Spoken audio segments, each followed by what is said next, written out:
कष्टाने जनतेचा विश्वास जिंकला. घेतलास तू वसा विकास कामांचा, सामान्य जनतेच्या कल्याणाचा.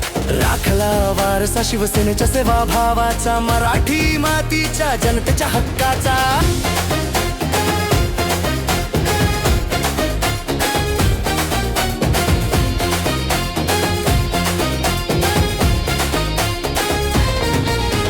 जनतेसाठी लढला करून सव्वाच्या जीवाचं रान. विकासाचा ध्यास घेऊन दिलास परिसराला वरदान. ना थांबलास तू, नाही थकलास तू. साडक्या बहिणींना दिला सन्मान, युवकांना रोजगाराची ओळख. शेतकरी कामगार